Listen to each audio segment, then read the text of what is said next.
disappointing was the way they ran the ball, especially early. It was disappointing. It was more so than that. I think just we didn't do enough to put on our side of the ball to put our team in position to be competitive and win the game. And when you do that, you feel bad. So we got a lot of adjustments to make, and we got to get better in a hurry because we got a good team coming in here on Sunday. And the good thing is though, from when they got back in the building today, I guess, the attitude and the demeanor of our team was good. And there was no finger pointing. It was, hey, what do we got to do to get better so we can put ourselves in position to win the game? So it was good to get back on the grass and the walkthrough, and we got practice coming up here, but good to get back in the saddle and get going again. On the CD 44-yard catch, is that just they just drummed up a play to beat that zone, or was there an assignment that was made? Yeah, no, there was no assignment bus. The bus was on me. That really was not – that call is not specific for that play. It was a good scheme. Nobody busted the coverage. I wish I had that one back because I put our guys in a tough spot with what that coverage entails. So that one's really on me. How about the Schultz T-Day?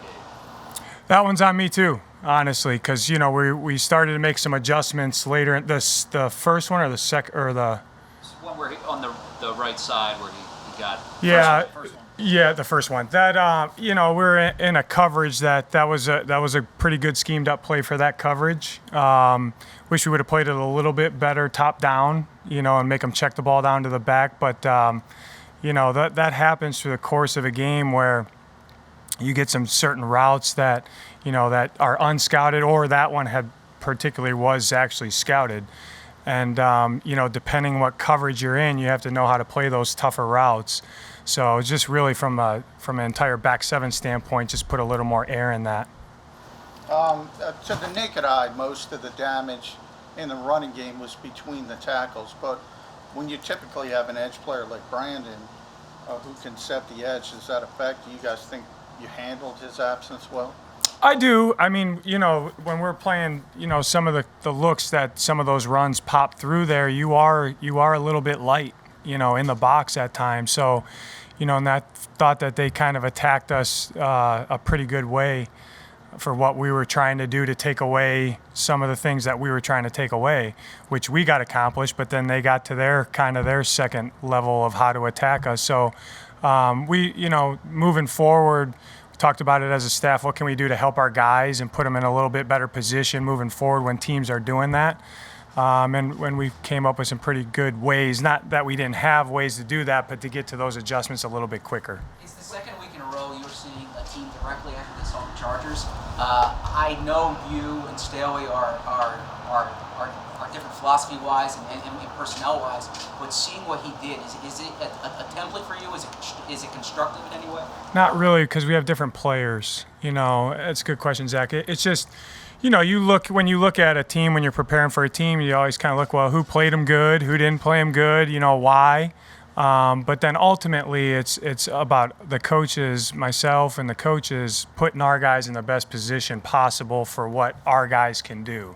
So you never really try to copy a game plan. I've never really done that. You do maybe see some things that you're like, oh, this is how they kind of did this, or this is how they did this, and this is what slowed some people down, or we want to stay out of this because look how they attack, these particular concepts. But it'll always be, it's not really about the scheme for other people. It's about what our players can do and how we can put them in position to be successful. What's your assessment of the linebackers, and where would you like to see them improve most? I think they're playing good right now as a collective whole. They're doing extremely well in the passing game. You'd always like to not miss a bunch of tackles, but that missed tackles happen in the NFL. I think that as a collective whole, they're doing what we ask them to do. They're finishing on the football. They're punching at it. They've been in some passing windows.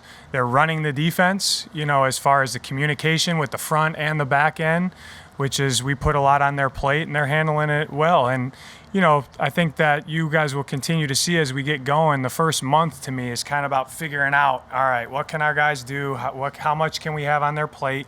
And we'll start to as far as when we game plan, see where the production can start coming a little bit more from everybody. How difficult is that when you're about to play 4 straight offenses that are in the ranked in the top 10?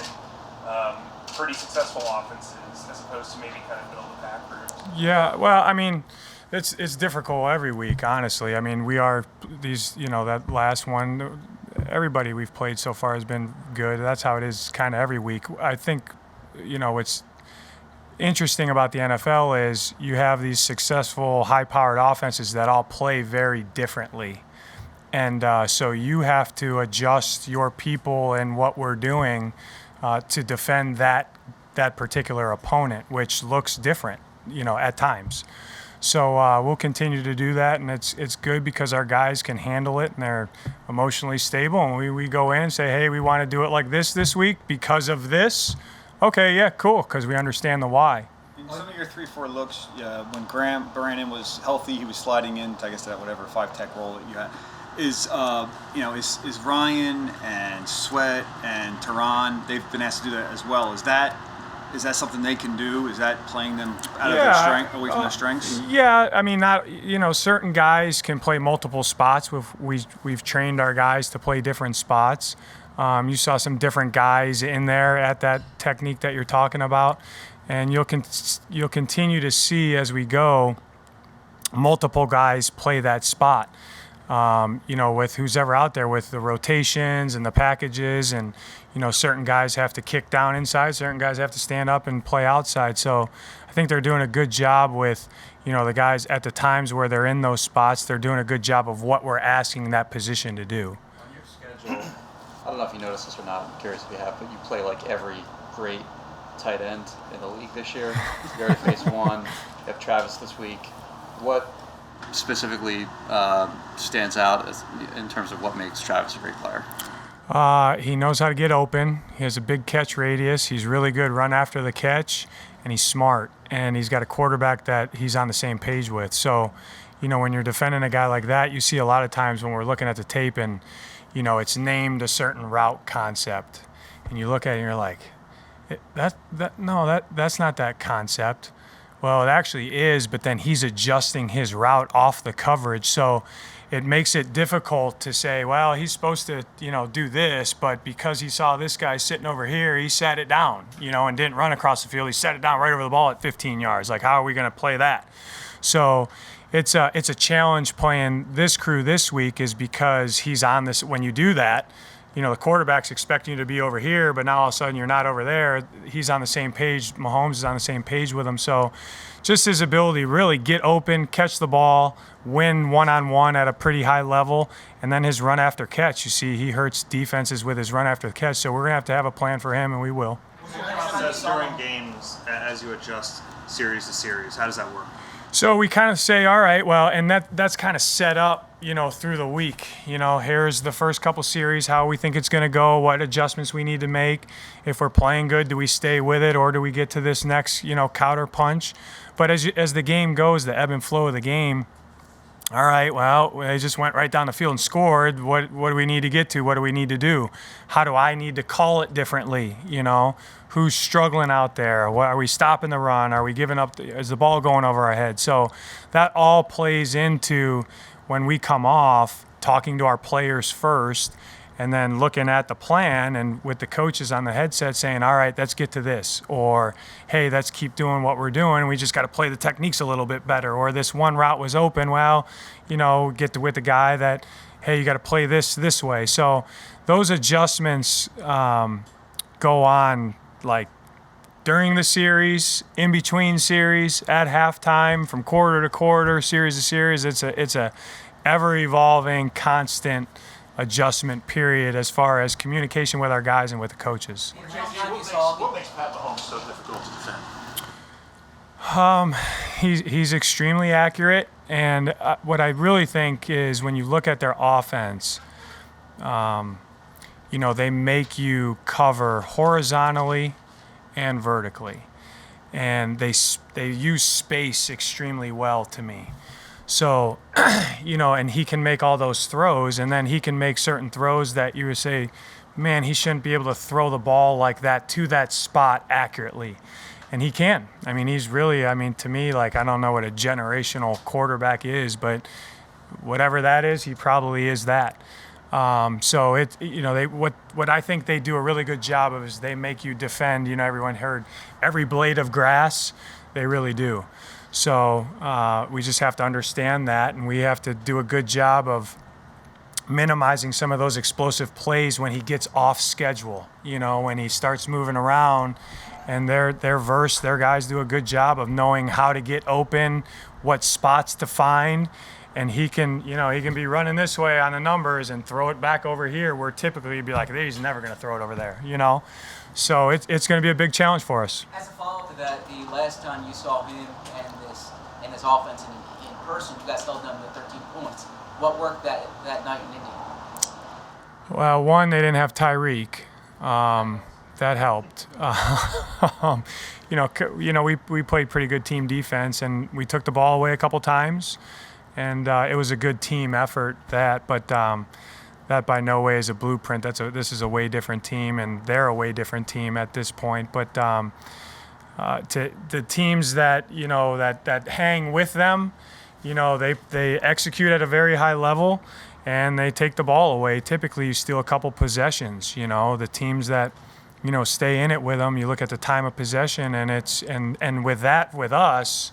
That's just not talking about the offense. With us, they don't have a lot of third downs because they convert first downs on first and second down. And when they do get to third down, they convert at a pretty high clip. So we're going to have to get them to third down one and then play pretty good third down defense to get off the field. So we're not on the field for 8+ minutes at a time, So to get our offense back on the field. So what makes Tyreek so special? You just mentioned him.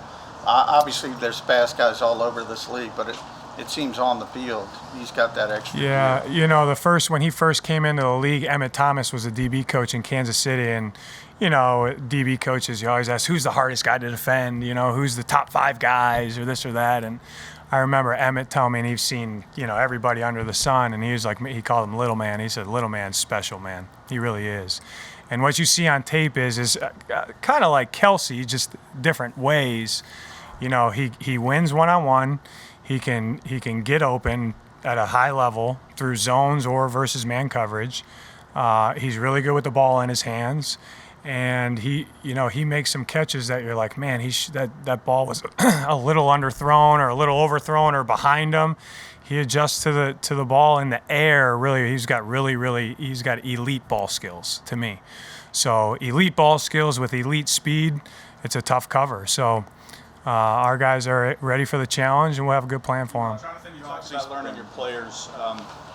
Patrick Johnson and Milton Williams played a fair number of snaps. What have you learned in these 3 games about those 2 rookies? They're both improving. If you look at both of those guys through 3 games, I actually just talked to Pat about that. Both of those guys are improving weekly, and that's what you want to see from everybody. It's, not just the rookies, everybody. It's like, and that really, it's not just production based all the time. Everyone wants to talk about production. It's, well, this guy didn't have a lot of time. But did you do your job, and did you play winning football? And both of those guys are doing their job and playing winning football for what we're asking them to do. So, and the challenge to all our guys is let's just keep getting a little bit better every week, every week. And with doing that, hopefully we give ourselves on our side, give our team a chance to win the game. So, which I think we've done 2 out of 3 times. Yes, 2 days ago we did not do that. So that's kind of a challenge to everybody. But they're, how they play blocks, how they finish on the ball, what spots they're in, are they in the correct position, are they aligned right, do they have their eyes right, all of that. Both Milton and Pat are doing a good job of improving weekly.